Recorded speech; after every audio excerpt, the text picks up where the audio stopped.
사랑을 받는 일은 행복한 일입니다. 그러나 그 사랑받는 조건을 유지해야 되는 책임도 회피할 수 없어요. 사랑받는 것만 좋지 사랑에 합당한 책임을 외면하고 살면 안 된다는 거예요. 우리는 성탄절에 아기 예수님을 큰 선물로 받았습니다. 그것을 믿음으로 새롭게 된 사람들이 바로 저와 여러분이라는 거예요. 이후의 삶은 성도의 본 모습을 따르며 지키는 것이 마땅합니다. 왜? 세상 사람들은 그 아들 예수를 주신 하나님의 사랑을 모르지만 우리는 그 사랑을 알잖아요. 그 사랑을 받았다 하는 거니까 이제 그 사랑에 합당한 삶을 살아야 된다는 거예요. 하나님께서 직접 지명하신 사람이라면 거룩함은 기본이 될 수 있어야 된다는 거예요. 그러나 내면의 거룩함으로 모든 것이 완성되는 건 아니에요. 골로새서의 말씀은 하나님의 사랑받는 사람은 다른 사람과의 관계 속에서 그 거룩함을 유지해야 하는 것을 강조하고 있어요. 금요일 새벽에도 말씀드렸죠. 거룩함의 향기를 좀 뿜어내는 크리스찬이 되랴 지문만 아니라 취문도 있다는 걸 기억하고 우리가 머문 자리에 아름다운 그리스도인의 향기를 좀 나타내는 거룩한 주의 자녀가 되자 하는 말씀들을 들으셨어요. 그 중에 이제 어려운 것이 바로 용납하고 용서하는 거예요. 하나님께서 아들을 아기 예수로 보내셨을 때 그것은 십자가의 대속적인 용납과 용서가 이미 시작된 것을 의미하잖아요. 그렇죠? 십자가 그 위대한 사랑을 위해서 우리 하나님께서 예수님을 말구유로 보내셨다라는 거예요. 그렇게 하나님께서 용서의 큰 일을 시작하신 성탄절을 지났으니까 우리도 용서로 올해를 마무리하고 새로운 해를 맞이할 수 있어야 된다는 거예요. 그게 가장 중요한 송구영신의 으뜸 작업이 되는 거예요. 송구, 옛 것을 보내는 데 있어서 가장 잘 보내는 으뜸된 일은 뭐냐? 바로 용서할 일을 용서하고 보내는 것이다. 그런 얘기입니다. 성탄절기를 보내며 우리 자신의 정체성을 되돌아볼 필요가 있습니다. 1년을 마무리하는 이때 우리는 무엇인가 잃은 사람들처럼 허둥대고 있지는 않은지요. 침착하게 나의 나된 것이 무엇 때문인지 점검해 볼 수 있어야 합니다. 여러분 40절을 보시면 오늘 본문 앞에 한 구절로 단락을 정해서 말하잖아요. 아기가 자라며 강하여지고 지혜가 충만하며 하나님의 은혜가 그의 위에 있더라. 지금 오늘 본문이 시작되는 12살 되기 전까지의 10여 년 동안 예수님이 어떠하셨나라는 것을 오늘 말씀해 주고 있어요. 그 예수님의 예수님됨도 뭐로요? 은혜로 된 것임을 우리들에게 말해줍니다. 여러분 한 해 동안 은혜를 잘 받으셨는지요? 아니 하나님이 은혜를 주셨는데 이게 내가 잘나서 된 줄로 착각하는 어리석음 속에 살고 있지는 않은지 나의 나된 것은 하나님의 은혜로 된 것이다. 이 은혜를 깨닫고 감사하면서 한 해를 잘 마무리할 수 있어야 할 것입니다. 신약 시대에 12살이라는 이 나이가 되는 것은 요즘 우리들과는 다른 특별한 의미가 있습니다. 뭐냐면 그 다음 해가 되면은 드디어 성인들의 공동체에 속할 수 있게 되는 거예요. 12살이 어린아이의 마지막 해이고요. 이제는 성년이 된다는 거죠. 이렇게 자녀로서 예수님은 여러 가지 준비를 하면서 이제 성숙함을 이루게 되어지는데 예수님의 부모들은 아직 이 과정에 대해서 특별한 관심을 가지고 있지 않은 듯 오늘 본문에 보여집니다. 종교적인 의무를 이행할 준비는 잘 하는 것 같아요.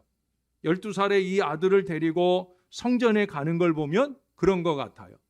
당시 여느 유대인들이 지켜야 했던 것과 마찬가지로 6월절이나 77절이나 초막절과 같은 이 3대 절기는 이 가정에서도 지켜야 할 중요한 절기가 되고 있어요. 그래서 예년처럼 순례의 발걸음을 옮겨 이 절기를 지키게 되는데 그 분주한 가운데 급기야 예수님을 잃어버렸다. 예수님이 그저 동행 중에 있는 줄로 생각했는데 아이고 예수님이 없어졌다 하는 생각까지 나아가게 되었다는 거예요. 이 사건 자체는 일종의 에피소드로 끝날 수도 있는 일이기는 합니다. 부모도 아들을 완전히 잃은 것이 아니기 때문에 어쩌면 그다지 큰 의미를 두지 않고 지나 버릴 뻔했어요. 근데 이제 예수님이 의미를 두고 있는 그 다음의 일들을 보는 바람에 51절에 말하는 것처럼 그 어머니가 이 모든 말을 마음에 새겨두는 그런 결과를 만나게 되죠. 만약에 예수님의 어떤 언행의 결실들이 없었다고 하면 아마 그냥 지나치는 옛 기억이 되고 말았을 거예요. 자, 그 사이에 일어난 일은 사실 간과할 만한 일이 아닙니다. 왜? 하나님의 아들이라는 이 자의식을 확고하게 함으로 말미암아 인류를 구원하려는 사역이 이제 본격적으로 시작되는 거예요. 나이는 12살이지만 이제 예수님의 마음속에는 내가 하나님의 아들이고 앞으로 어떤 하나님의 일을 해야 될지를 이미 예수님은 의식하고 있다는 것을 오늘 본문에서 우리는 느낄 수 있다는 거예요. 그래서 본문의 사건은 예수님께서 소년의 문턱을 넘어서서 아버지의 집에서 아버지의 일을 논의하는 과정을 직접 체험했다라는 의미를 우리에게 부여해 줍니다. 예수님으로서는 쉽게 흘려버릴 수 있는 그런 사건이 아니었다는 거예요. 어찌 보면 3년 동안의 공적 생애의 예행 연습 같은 사건이고 예수님께서 작은 기회도 크게 보시면서 결코 그 기회를 놓치지 않는 예수님이신 것을 우리에게 보여줍니다. 여러분, 신앙을 잘하고 싶으시면 작은 신앙적 기회를 놓치지 말아야 돼요. 그 기회가 우리에게 큰 은혜로 나아갈 디딤돌이 되어지거든요. 그걸 놓치면 안 돼요. 자꾸 흘려보내면 안 돼요. 내일부터 시작되는 특세 기간도 마찬가지. 은혜의 기회를 자꾸 흘려보내면 안 돼요. 꼭 붙들고 그걸 디딤돌 삼아 주님이 부르시는 더 나은 미래로 나아갈 수 있어야 된다는 거예요. 예루살렘, 특별히 성전은 하나님에 대해 잘 알고 있는 사람들이 가득했어야 마땅한 곳입니다. 그러나 이 성전에 하나님에 대한 진리가 부족하더라는 거예요. 오늘날 교회보다는 좀 나았을런지 모르지만 안타깝게도 그 시대의 교회가 교회답지 못했다는 거예요. 알아야 될 진리를 놓치고 있다는 거예요. 47절에 보면 예수님과 대화를 나누는 사람들이 듣는 자가 다 그 지혜와 대답을 놀랍게 여겼다. 이 놀랍게 여긴 사람들이 어떤 사람들이에요? 율법사들이고 서기관들이에요. 전문 신앙자들이란 말이에요. 그들은 성전에서 가르치고 있었으면은 하나님의 진리를 제대로 알지 못하고 있었던 것 같아요.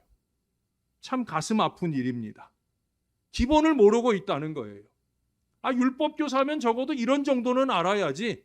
목회자라면 적어도 이런 정도는 알고 신앙하고 목회의 모습들을 펼쳐가야지. 목회자만 아닙니다. 중직자들도 마찬가지 얘기예요. 여기 말하는 이 율법사들은 교회로 보면 중직자들이에요. 근데 제대로 모르고 있더라는 거예요. 그래서 예수님 말씀하심을 들으며 놀랍게 여겼다라는 얘기를 해요. 예수님은 주위 사람들에게도 놀라움을 가져오는 그런 분입니다. 우리가 지난 2주일 동안 이 앞에 누가복음 1장을 통해서 예수님의 탄생과 관계된 세례 요한의 탄생이나 또 예수님의 잉태 사건들을 보면은 그 사건들이 일어날 때마다 사람들이 이상하게 여겼다. 1장 21절에 또 63절에 보면 놀랍게 생각을 했다.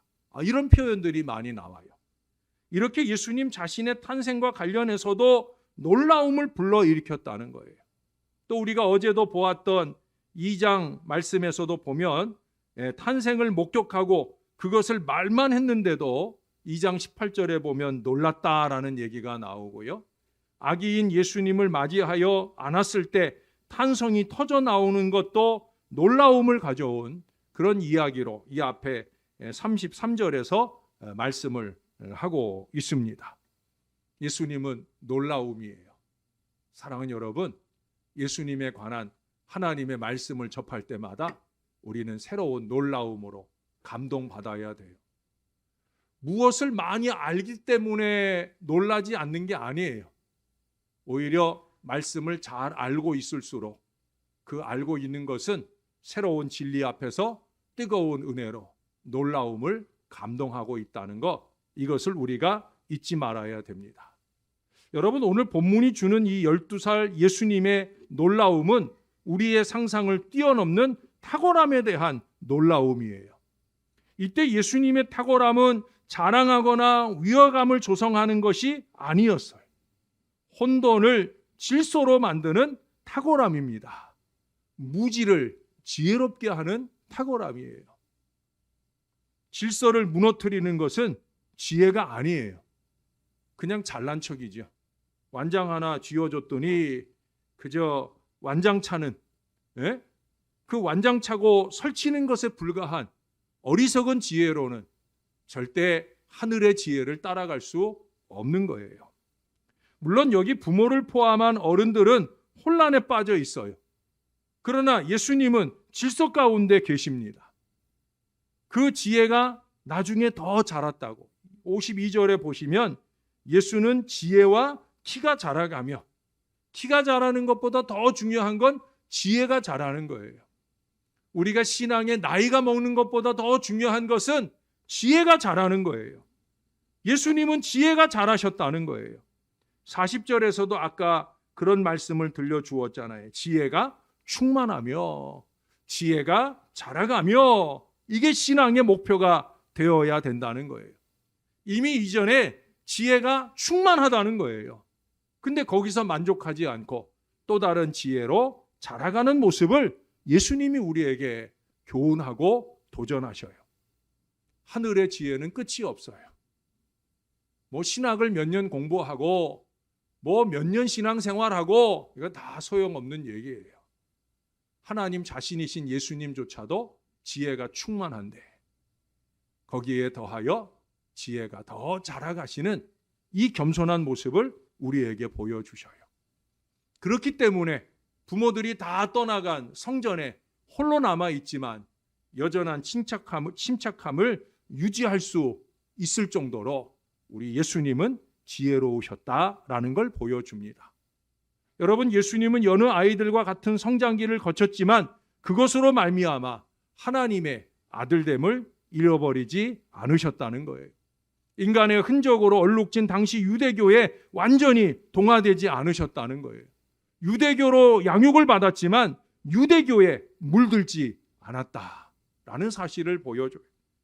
예수님의 부모인 요셉과 마리아는 절기 때마다 나사렛에서 예루살렘으로 130km 정도가 되는 긴 순례 여행을 했을 정도로 철저히 유대교를 따르는 사람들이었어요. 그러나 예수님은 10년이 넘게 그 유대교로 양육을 받았음에도 불구하고 유대교에 함몰되지 않았다는 거예요. 성경에 기록되어 있지 않은 그 10년여의 시간 동안 하나님의 아들이다 라는 이 자의식도 동시에 자라고 있었다는 거예요. 저는 그래서 예수님의 성장을 거룩하게 자라셨다라고 말하고 싶어요. 말씀으로 이 땅에 오셔서 그 말씀이 삶이 되는 거룩한 성장을 이루셨다는 거예요. 이게 신앙의 성장입니다. 여러분, 신앙의 성장은 거룩하게 신령하게 자라가는 거예요. 신앙의 연륜은 몇십 년이라는데 그 입에서 나오는 말들은 거짓과 술수를 술술 쏟아놓는 그런 악독함이 있다고 하면 그것은 자란 것이 아니에요. 신앙 안에서 자란다라는 것은 거룩함과 신령함이 자라는 거예요. 그렇게 자라가야 아름답게 자라는 거예요. 우리는 그렇게 자라가기를 소망할 수 있어야 된다는 거예요. 여러분, 오늘날 우리 주변은 어떻습니까? 정말 교회에는 진리가 넘치고 있는 건가요? 하나님의 말씀이 말씀으로 바로 해석되고 가르쳐지고 있느냐는 거예요. 가르치는 사람들은, 또 가르침을 받는 사람들은 하나님의 말씀대로 살려고 영부림치는 참된 제자들의 삶을 살고 있는 게 맞느냐는 거예요. 헬리콥터 엄마니 캥거루족이니 하는 말들은 독립하지 못하는 의존적인 세대를 가르치는 말이에요. 자기 자신에 대해서 잘 알고 마음이나 정신이 준비가 되었을 때 독립이 가능하죠. 본인에 대해서 자신이 없을 땐 독립이 미뤄지게 마련입니다. 오늘날 그렇게 독립이 미뤄진 세대들이 많이 자라고 있어요. 나이는 먹고 있는데 영혼도 육신도 자라지 못한 캥거루가 되어가고 있다라고 하는 거예요. 하나님의 아들이라는 자의식과 미래에 대한 계획이 분명하셨던 우리 예수님은 이제 때가 이르자 과감하게 영적인 독립을 실행하셔요. 유대인의 나이로 12살이기 때문이 아니라 이제 공적 생애를 앞으로도 20여 년 앞두고 있지만 여전히 예수님은 하나님의 아들이시다라는 이 선언을 과감하게 드러내려고 하고 있다는 거예요. 다시 말해서 그 부모들의 유대적, 오늘날 우리로 얘기하면 세상적인 권세 아래 있는 것이 아니라 하나님의 아들로서의 거룩한 영적 존재로서의 독립을 선언하고 있다는 거예요. 여러분, 영적으로 독립하셨습니까? 여전히 진리 앞에서 그리고 사명 앞에서 주저하고 있는 어리석음을 갖고 살아가는 건 아닌지, 놀라움을 줄 정도는 아니더라도 우리가 하나님 앞에 행하는 모든 일들이 누군가에게 신령한 감동과 도전이 되도록 살 수 있어야 되지 않겠습니까? 적어도 우리가 신앙하는 연륜이 우리의 가족들에게나 우리의 이웃들이 알고 있다고 하면 그 연륜에 걸맞는 거룩함이 우리 가운데 나타나야 되지 않겠느냐는 거예요. 세상 속에 있지만 세상에 함몰된 공동체가 아니라 세상과 구별된 거룩한 교회로 우뚝 서야 하며 우리가 만나 나누는 모든 대화가 놀라운 은혜를 교통하는 것이 될 수 있어야 된다는 거예요. 어떠십니까, 여러분? 교우들과 모처럼 통화할 때, 교우들과 모처럼 만나 교제할 때 거룩한 대화가 오고 가시느냐는 거예요. 우리가 주 안에서 감당하는 모든 사명이 교회를 거룩하게 하고 든든하게 하고 평안하게 하고 행복하게 할 수 있어야 합니다. 할 수 있으면 세상을 놀라게 할 수 있어야 돼요. 그래야 복음의 진보가 나타나는 거죠. 그래야 우리가 다 소원하는 것처럼 교회가 부흥하는 거지요. 교인들이 만나가지고 세상 사람들보다 더 추한 대화나 오고 간다고 하면 어디 거기에 은혜가 있고 어디 거기서 부흥의 역사를 기대할 수 있겠습니까? 절대 어려운 얘기예요. 사랑하는 여러분, 우리는 신앙 백성입니다. 우리는 조금 더 거룩해져야 할 필요가 있습니다. 거룩함과 거룩함이 만났을 때 신령함이 쏟아져 나오는 아름다운 은혜가 우리들 가운데 이루어져야 된다는 거예요. 사랑방 모임도 그래서 하는 거고요. 우리가 만나 교제하는 모든 목표는 다 거기에 있는 거예요. 하나님의 신성은 너무나 엄청난 것이어서 인성과 병립할 수 없는 것처럼 보입니다. 그러나 우리 예수님은요, 참 하나님이신 동시에 참 인간이셨어요. 하나님이셨지만 절대 교만하지 않으셨고요. 인간이었지만 결코 죄에 물들지 않으셨어요. 오늘 본문도 이런 예수님의 신비가 사람들에게 기쁨을 선사했고 우리 하나님 앞에서는 보기에 좋았던 것을 우리들에게 말씀해 주고 있어요. 여러분, 우리는 거룩을 추구할 때 일상적인 것을 그냥 무시하기가 쉬워요. 예배 때문에 일상을 지나치기가 쉬워요. 또 그 반대로 세상을 핑계하느라고 아니면 그 익숙한 세속성을 드러내느라 정작 신앙적인 것은 외면하는 어리석음을 범하는 것은 아닌가 하는 생각이 자주 들곤 합니다. 사랑하는 여러분, 거룩하자고 해서 세상을 그저 외면하고 살자는 얘기는 아니에요. 세상을 품을 수 있는 거룩함, 그것을 우리 안에 채울 수 있도록 노력해야 된다는 거예요. 오늘 예수님이 가족들에게 그러잖아요. 내 아버지 집에 있어야 될 줄이라는 이 표현을 하고 있어요. 이것은 성전이라고 하는 어느 장소에 있어야 될 것을 의미하는 것만은 아닙니다. 동시에 무슨 일을 하여야 할 것이다 라는 그런 의미도 있는 거예요. 내 아버지 집에 있는데 그 아버지 집에 있는 것이, 우리로 얘기하면 교회에 있는 것이, 교회 와가지고 그저 세상적인 얘기나 늘어놓고 함께 나누는 그런 관계라고 하면 내 아버지 집에 있어야 될 줄에 어울리는 게 아니라는 거예요.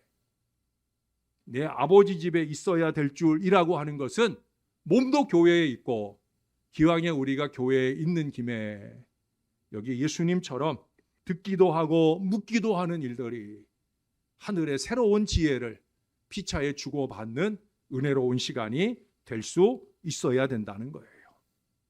아버지의 집에서는 아버지의 일을 하기 때문이에요.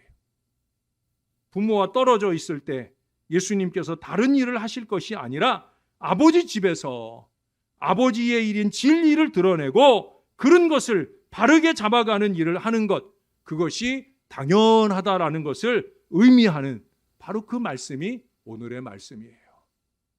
아버지 집인데 아버지 일을 해야지 자꾸 자기 이익이나 욕심을 채우려 하고 그 이상 세속적 세상적인 일을 하려 하는 경우가 많이 있는 것 같아요.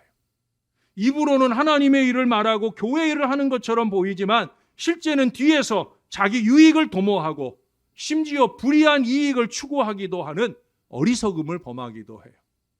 그러면서 오히려 더 큰 소리를 칩니다.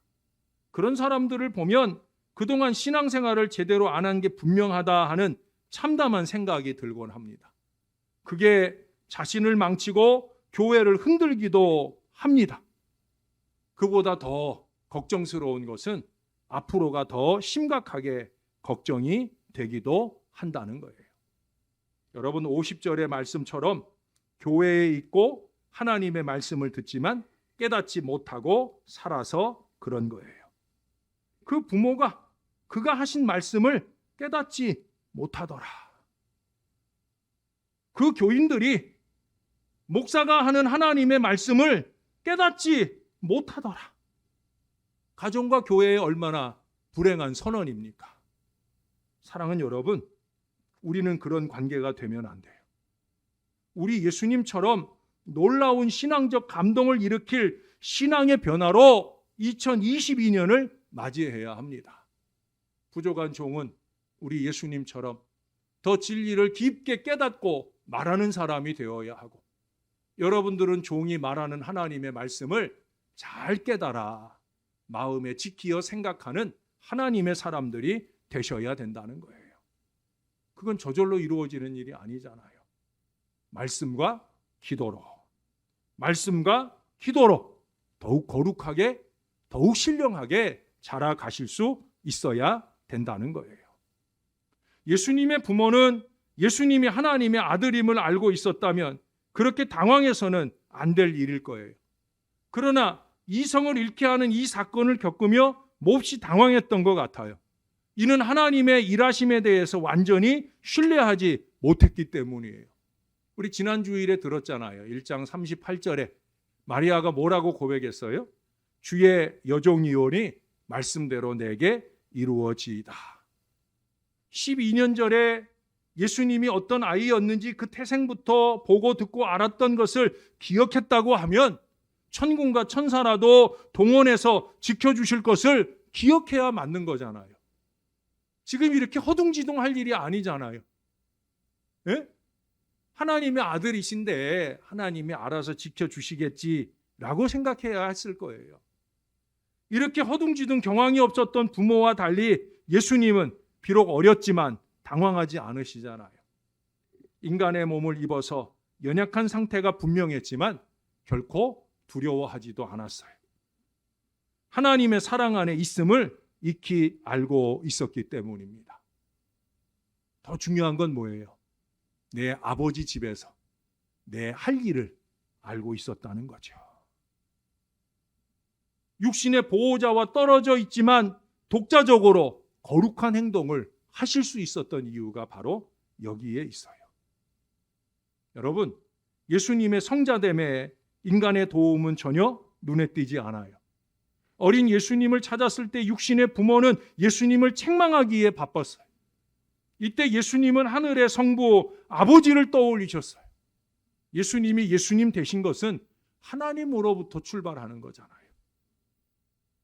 신앙인이 신앙인 되는 것도 마찬가지예요. 하나님으로부터 출발하는 거예요. 예수님이 과연 누구이신가? 제자들의 시대 이후로 초미의 관심사가 되지만 오늘 본문이 보여주는 바와 같이 이 신성은 나중에 드러내시는 게 아니에요. 이미 오늘 벌써, 아니 12년 전에 이미 예수님이 마리아의 태중에 잉태될 때부터 예수님의 신성은 계속해서 드러내지고 있어요. 예수님의 어머니 마리아로 보면 여인의 몸으로 6월절에 예루살렘을 찾았다? 이 신앙심이 대단한 거예요. 마리아가 선택된 이유도 제가 어제도 그런 얘기를 했잖아요. 어젠가 그제도 그런 얘기를 했잖아요. 어제 새벽이었던 것 같아요. 천주교인들이 마리아를 믿는 건 아니라고, 그저 마리아를 사람들 중에 제일 신앙이 좋은 사람으로 존경하는 차원이라 그런 말씀을 잠깐 드렸어요. 지금 유대 여인으로서 6월절을 지키기 위해 성전을 찾았다. 그건 성전 입구를 찾은 거예요. 유대인들 여자들은 성전에 들어갈 수도 없고 절기를 함께 지킬 수도 없어요. 그런데도 불구하고 남편과 함께 아들을 앞세우고 6월절 절기를 지키러 예루살렘에 왔다. 그건 뭐예요? 나름대로 유대 신앙에 대한 이 신앙심이 깊은 어머니였다는 거예요. 그러면 뭐 합니까? 예수님의 신성에 대해서 전혀 알지도 못하고, 아니 알기는 했는데 잊어버린 어리석음을 범하고 있다는 거예요. 일반적인 유대교 교육을 받았을 가능성은 높지만, 그러나 정말 중요한 진리를 알지 못하고 있다는 거죠. 어쩌면 예수님에게도 그렇게 유대교적 교육을 심어 주었을 수 있었을 거라는 겁니다. 이렇게 부모의 지속적인 유대적 교육이 있었을 것이다 예측이 되는 상황에서도 예수님의 마음속에는 하나님의 아들이다라는 이 의식이 유아기부터 오늘 본문에 이르기까지 또 앞으로도 지속적으로 자라났고 마침내 확연히 드러난 것을 부인할 수가 없다는 거예요. 여러분, 자의식이 분명해야 돼요. 세상이 우리를 무엇이라고 말하든지 간에 우리는 내가 누군지를 알아야 된다는 거예요. 예수님의 부모님들이 예수님이 하나님의 아들이라는 사실을 잊어버리는 것과 상관없이 예수님의 마음속에는 내가 하나님의 아들이다 하는 이 자의식이 놓쳐지지 않았다는 거예요. 여러분들이 저를 어떻게 보시든지 간에 저는 하나님 앞에 제가 목사인 것을 놓치지 않으려고 노력을 합니다. 여러분이 저를 보는 시간보다 저를 안 보는 시간들이 더 많잖아요. 과연 여러분들이 저를 안 보는 시간에 저는 하나님 앞에 목사인가? 라고 하는 것이 중요하지 않겠습니까? 여러분들이 저를 볼 때만 내가 목사인 척하고 여러분들이 저를 보지 않는 곳에서는 제가 여러분들을 위한 중보도 없고 또 사명도 없는 어리석은 인생으로 산다고 하면 저는 한심하기 이를 데 없는 사람일 거예요. 그건 저만 그런 게 아니에요. 크리스찬이라고 하는 그리스도에게 속한 주님의 백성이라고 하는 저와 여러분의 거룩한 자의식도 마찬가지예요. 누가 보거나 보지 않거나 간에 하나님 앞에 우리는 이 자의식을 놓치면 안 돼요. 세상이 우리를 어떻게 보느냐 하는 게 중요한 게 아니라 하나님 앞에 내가 어떻게 보여지느냐 하는 이 믿음으로 사는 게 중요하다라고 하는 거예요. 왜 그렇습니까? 여러분, 이 6월절이라는 건 유대인들에게 매우 중요한 의미가 있습니다. 수많은 사람들이 예루살렘으로 순례를 결심할 정도로 중요시되는 이 절기는 그들이 그렇게 정성스럽게 이 절기를 지키는 것은 왜 그래요? 온 이스라엘이 애굽의 압제로부터 해방된 것을 기념한다는 의미가 강하기 때문이에요. 이 유월절은 아시는 대로 문설주에 바른 어린 양의 피가 유대 백성들을 살렸을 때, 다시 말해서 죽음의 이 문설주를 뛰어넘어서 유월했다는 의미에서 유월절을 지키는 것이기에 이것은 감사와 축하로 지켜지는 아름다운 절기입니다. 그런데 여러분, 우리에게 유월절이 왜 중요해요? 예수님이 바로 그 어린 양이시잖아요. 예수님의 보혈이 하나님의 온 백성들을 살리게 되는 거잖아요. 전통적인 과거를 상징하는 유대 종교의 중심지에서 새롭게 전개되는 하나님의 구원의 이야기가 바로 오늘 본문의 유월절에서 연결이 되는 거예요. 하나님의 때가 있는 겁니다. 하나님은 우연을 가장해 필연적 역사를 이끌어 가시는 하나님이셔요. 그것도 완벽하게 만들어 가셔요. 우리는 그렇게 한 해를 마무리하고 새해를 맞는 거예요. 저는 그냥 가니까 가고 오니까 오는 마음으로 새해를 맞는 사람들이 제일 싫어요. 우리는 그러면 안 되거든요. 왜? 지나온 한 해가 아무리 힘들고 어려웠어도 우리 하나님이 함께 해주셨던 은혜의 한 해였었고, 이제 새롭게 시작하는 새해도 우리가 그 새해를 기대해도 충분할 만큼 우리 주님이 우리와 동행하실 것이기 때문이잖아요. 우리는 미래를 기대할 충분한 이유를 가진 사람들이에요. 왜? 우리는 하나님의 자녀이니까. 조금 전에 제가 자의식 얘기를 한 이유가 그거예요. 세상 사람들이 우리를 뭐라고 하든 우리는 잊지 말아야 할 우리 자신의 자리가 있잖아요. 우리는 하나님의 백성이다. 임마누엘, 하나님이 동행하시는 하나님의 자녀다. 믿습니까? 믿습니까? 여러분, 우리가 이 의식을 가지고 새해를 시작해야 됩니다. 우리 예수님과 함께 맞는 새해가 되어야 합니다.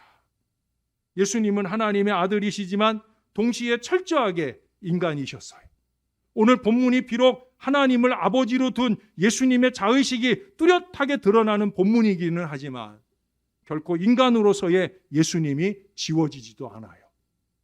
본문 이후로 계속해서 성장해 나갈 때 하나님이 보시기에만 사랑스러워지신 것이 결코 아니라고, 동시에 사람에게도 더욱 사랑스러워 가셨다라고 오늘 본문은 말씀하고 있어요. 이게 바로 우리 주님이 우리에게 보여주시는 최고의 본이고 항상 우리의 기도 제목이 되어야 합니다. 여러분, 올 한 해 동안 하나님께는 한숨을 드리고 사람들에게는 실망과 미움을 자극했다고 하면 올해가 가기 전에 우리 한 주간 동안 날마다 좀 새벽을 깨우면서 회개의 아침을 지날 수 있으면 좋겠어요. 새로운 결단으로 송구영신하는 새해를 맞아서 새해에는 우리도 우리 예수님처럼 하나님과 사람들에게 더욱더 사랑받는 한 해로 잘 살아갈 수 있도록, 제가 제일 첫 말씀이 그거였잖아요. 사랑받는 걸 느끼는 것보다 행복한 건 없다. 올 한 해 모쪼록 저와 함께 신월제일교회와 함께 그렇게 행복한 마음이 많이 느껴지는 사랑받는 주의 자녀들이 다 되시기를 예수님의 이름으로 간절히 축원합니다. 기도하겠습니다. 하나님, 사랑받고 싶습니다. 하나님께 사랑받고 싶습니다. 사람들에게 사랑받고 싶습니다. 저절로 되는 일은 아닐 것입니다. 우리에게 지혜를 주옵소서. 무엇보다 하늘의 지혜를 깨달을 믿음의 백성들이 되게 하여 주옵소서. 부족한 종으로 더 지혜롭게 하시고 종이 펼쳐내는 말씀과 목회가 성도들에게 지혜롭게 깨달아질 놀라운 은혜가 우리에게 교통되어지게 하여 주시옵소서. 참으로 오늘 우리 예수님처럼 우리도 하나님과 사람들에게 더 사랑스러워져 가는 믿음의 사람들로 2022년을 잘 살아갈 수 있도록 은혜를 베풀어 주옵소서. 어떻게 하면 더 사랑받을까? 늘 신령하게 골몰하면서 하나님의 영광을 드러내는 믿음의 삶을 잘 살아내도록 우리를 붙들어 주시옵소서. 감사드립니다. 예수님의 이름으로 기도합니다. 아멘.